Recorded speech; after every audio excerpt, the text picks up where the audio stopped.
नमस्कार मित्रांनो, आज मी आहे सह्याद्रीच्या माथ्यावरच्या सिंधुदुर्गातल्या चौकुळ या गावात। खरं तर चौकुळ, सह्याद्रीचा माथा, इथलं एक वेगळं फार्मिंग कल्चर, राहणीमान हे सगळं दाखवायला मी माझ्या तळ कोकणातल्या टुरिझमची टूरची सुरुवात इथून करतो। आंबोली चौकुळची पठारं, त्यानंतर जंगल, त्यानंतर बॅकवॉटर्स आणि नंतर वेंगुर्ल्याचा समुद्र असं सगळं दाखवत असतो। माझ्याकडे काही आता गेस्ट आलेत आणि त्यांनाही हा असाच रिजन एक्सप्लोर करायचा आहे, इंटरनल ब्युटी बघायची आहे। तर त्यामुळे इथे जो अरण्य आंबोली नावाचा जो होमस्टे आहे तिथे आम्ही सगळेजण राहिलोत। मी इथे टेंट कॅम्पिंग केलं होतं रात्री। खूप छान थंडी पडली आहे। आता ज्या ठिकाणी मी बसलो आहे तिथून छान सह्याद्रीत होणारा सूर्योदय दिसतो आहे, सह्याद्रीच्या माथ्यावरून। ह्याच्या पलीकडच्या व्हॅलीमध्ये आमची गावं आहेत। तर कालचा दिवसभर आम्ही इथे चौकुळ एक्सप्लोर केलं, चौकुळची वांगणी शेती एक्सप्लोर केली। त्यानंतर चौकुळ जवळचं एक जे वाडी मी दाखवतो, अगदी नॅचरल हाऊस, म्हणजे ज्याला आपण जुनी ट्रॅडिशनल हाऊसेस म्हणू, पारंपरिक घरं कशी असतात मातीची, कारवीची, ती जाऊन बघितली। खूप सुंदर घरं आहेत, एक जुन्या काळात गेल्याचा फील येतो तिकडे गेल्याच्या नंतर। तर ते सगळं एक्सप्लोअर केलं आहे। काल इथे कॅम्पिंग केलं। सकाळी उठून हे छान अगदी वेस्टर्न घाट्सवरती एक खूप सुंदर पुस्तक आहे, द वेस्टर्न घाट्स नावाचं, मोहन पै यांचं। आणि अशीच ज्या ज्या ठिकाणी आपण जातो त्या इकॉलॉजीशी निगडीत पुस्तकं वाचायला हवी, जेणेकरून आपली नजर अगदी डोळस होऊन जाते, आपल्याला छोट्या छोट्या गोष्टींमधली माहितीसुद्धा अगदी पटकन कळते। मी आता या सगळ्या टूरला घेऊन चाललो आहे माझ्या गावात। तिथल्या नदीमध्ये आज आपण जाणार आहोत, पाण्यात जाणार आहोत आणि काय काय गोष्टी आज दिवसभरात एक्सप्लोअर करतात माझ्या गावात। आणि तिथला एक जो होमस्टे आहे नवीनच झालेला, तर पहिल्यांदाच त्या होमस्टेमध्ये मी पर्यटक घेऊन चाललो आहे। वेगळा एक्सपिरियन्स आज तुमच्यासोबत शेअर करतो आहे। चला। आंबोलीजवळ चौकुळच्या पठारावरती अरण्य नावाचा एक खूप सुंदर होमस्टे, जिथून सह्याद्रीतला सूर्योदय अनुभवायला मिळतो। आमच्या ह्या टूरचा पहिला दिवस अरण्यमधून सुरू झाला। सह्याद्रीच्या माथ्यावरून चौकुळमधल्या वांगणी भाताचे घावणे आणि सावंतवाडीच्या नारळाची चटणी, अशा ह्या पारंपरिक न्याहारीचा आस्वाद घेऊन चौकुळ गावातली नैसर्गिक घरांची एक वेगळीच अनोखी वाडी बघायला आपण चाललो।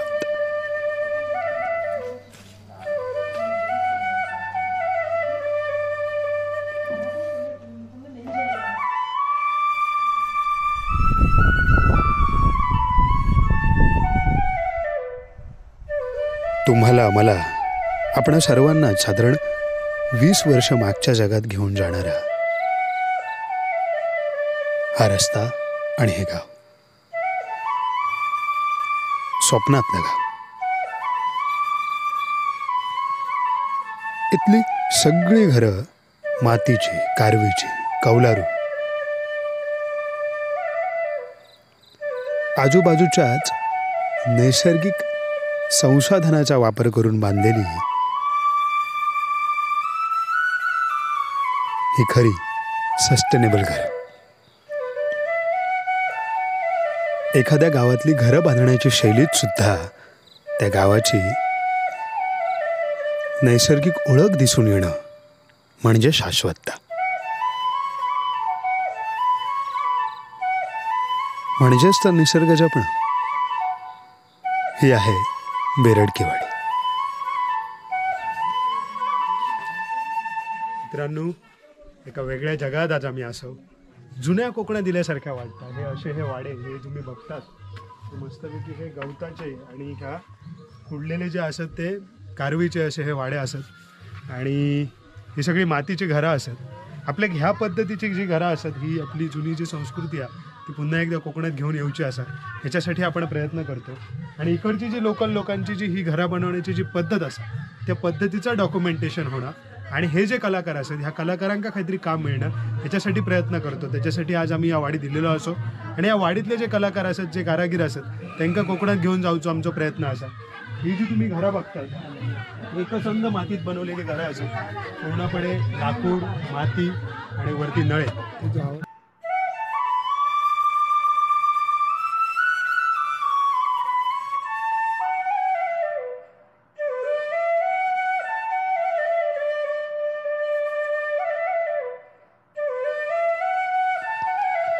संपूर्णपणे नैसर्गिक घरं असलेल्या या बेरडके वाडीत अजूनही इथली लोक निसर्गालाच देव मानतात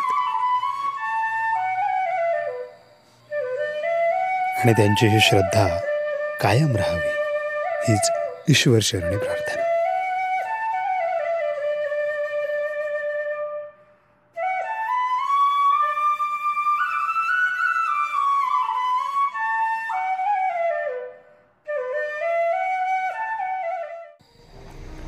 चौकुळ नंतर घाट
येते त्याच्यामुळे दगडांमध्ये छोटे छोटे पूल्स तयार झालेत.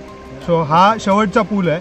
असे 2-3 पूल्स आणखी पुढे आहेत आणि आम्ही सगळेजण इकडे पाण्यात मस्तपैकी स्विम करतात. हा आपला मित्र विहंग आणि बाकी सगळी टीम, स्वप्नील सर ते गुजरातवरून आलेत आणि एक्सप्लोर करतात कोकण.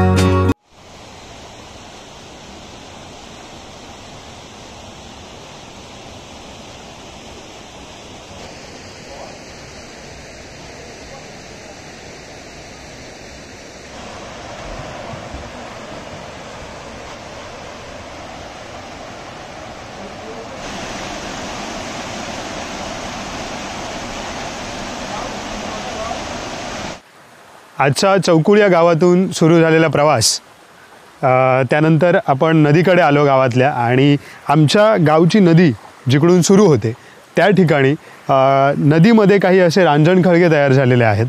नदीने तिच्या प्रवाहामध्ये तयार केलेले हे जे नॅचरल स्विमिंग पूल्स आहेत ते तुम्ही माझ्या मागे बघू शकता. हा जो संपूर्ण खडक आहे हा काळा खडक आहे, आणि या काळा खडकामध्ये सततचं पाणी, तिकडे पुढे एक मोठा धबधबा आहे, सततचं पाणी पडून अशा प्रकारच्या नॅचरल वेल्स, नैसर्गिक विहिरी तयार झालेल्या आहेत. आणि काही ठिकाणी त्या खोल आहेत, काही ठिकाणी त्या उथळ आहेत, म्हणजे जिथे तुम्ही अगदी सेफली पाण्यामध्ये जाऊ शकता. ज्या ठिकाणीहून आम्ही सुरू केलं ते अगदी खोल अशा 2 विहिरी आहेत, आणि त्या इंटरनली कनेक्टेड आहे, म्हणजे तुम्ही एका विहिरीतून दुसऱ्या विहिरीत जाऊ शकता जर तुम्हाला चांगलं पोहता येत असेल तर. तर हा एक वेगळा अनुभव होता इथल्या पाहुण्यांसाठी, गेस्टसाठी, टुरिस्टसाठी सुद्धा. तर इथे स्विमिंग केल्याच्या नंतर आता आम्ही चाललो आहोत होमस्टेच्या इथे.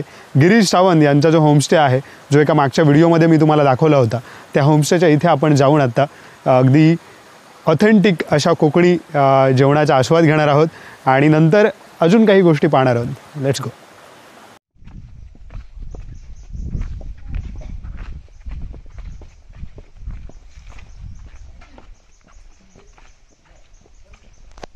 हां, हे आहेत तिसऱ्या.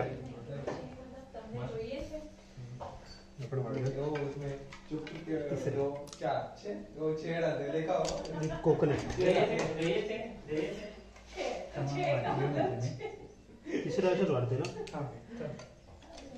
बसा लवकर लवकर बसा, भूक लागली का म्हणजे दुसरी आपल्याला बरोबर आहे.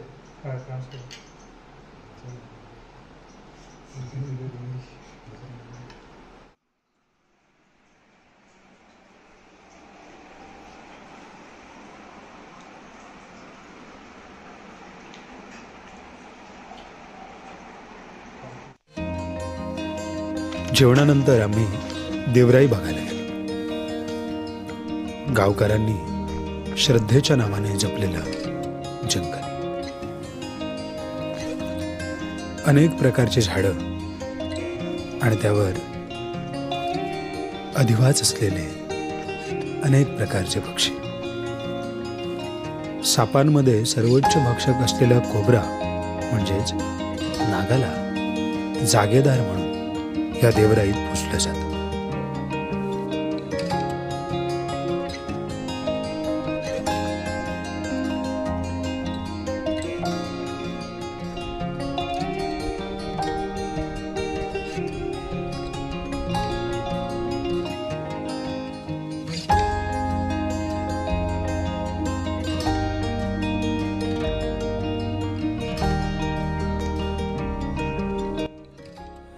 मित्र, थंडीचे दिवस सुरू झालेत. हिमालयात जसं थंडी बर्फ घेऊन येतं, तसं कोकणात आणि सह्याद्रीत थंडी एक वेगळी जीवनशैली घेऊन येतं, आणि ही असते हिवाळी जीवनशैली. यात आपल्याला कोकणात राईस फील्डची एक वेगळं कल्चर बघायला मिळतं, ज्याला आपण वांगणी शेती म्हणतो. सह्याद्रीच्या माथ्यावरच्या नद्यासुद्धा आटायला सुरुवात होतात, आणि त्या ठिकाणीसुद्धा अशा प्रकारची वांगणी शेती होते. आणि वेटलँड्स म्हणजे ज्याला आपण पाणथळ जमिनी म्हणतो, जिथे मायग्रेटरी बर्ड्स येतात कोकणामध्ये, त्यांचंसुद्धा वांगणी शेतीशी एक वेगळं कोरिलेशन आहे. आणि ह्या सगळ्या गोष्टी एक्सप्लोअर करत असताना सह्याद्री आणि समुद्राचं एक वेगळं नातं आपण कोकणात बघायला मिळतं. तर मित्र, या व्हिडिओच्या माध्यमातून आपण आंबोलीचा पठार म्हणजे आंबोली आणि चौकुळ ही गावं आहेत ती एक्सप्लोअर केली. तिथलं एक बेरडकी नावाची एक जी वाडी आहे, जिथे संपूर्णपणे नैसर्गिक घरं आहेत, म्हणजे माती, कारवी, बांबू आणि गवत यांच्या साह्याने बांधलेली. या व्हिडिओच्या माध्यमातून आपण सह्याद्री आणि सह्याद्रीच्या तळी जे हिरवं तळकोकण आहे आपलं, तिथली जीवनशैली पाहिली. आणि इथून पुढे आपण असंच नदीच्या सोबतचा हा प्रवास सुरू ठेवून नदीचं खाडीत रूपांतर आणि तिथली समुद्राकडची माणसं त्यांचं जीवन पाहणार आहोत पुढच्या 2 दिवसाच्या टूरमध्ये. तर असाच हा कोकणी रानमाणसाचा जो इको टुरिझमचा प्रवास आहे. जसा वर्षभर कोकणामध्ये वेगवेगळे ऋतू आहेत आणि त्या ऋतुमानाप्रमाणे जी जीवनशैली आहे ती एक्सप्लोअर करणं हा यामागचा हेतू आहे. पण यासोबतच काही नॅचरल ब्युटी, नॅचरल प्लेसेससुद्धा आपल्याला तिथल्या भागातल्या काही वैशिष्ट्यपूर्ण गोष्टीसुद्धा यात बघायला मिळतात. काही एक्सप्लोअर करू. येवा कोकण आपलं जसं. सफर कांदळवनाची, पाण्याने वेढलेल्या एका अद्भुत जंगलाची ही होडी घेऊन चालली आहे एका अनोख्या दुनियेत. जलचरांचा अधिवास आणि पक्ष्यांचं आश्रयवन कांदळवन. तळ कोकणात कधी फिरायला आलात तर रानमाणूससोबत कांदळवन सफारी करायला अजिबात विसरू नका. येवा कोकण आपलं तसं.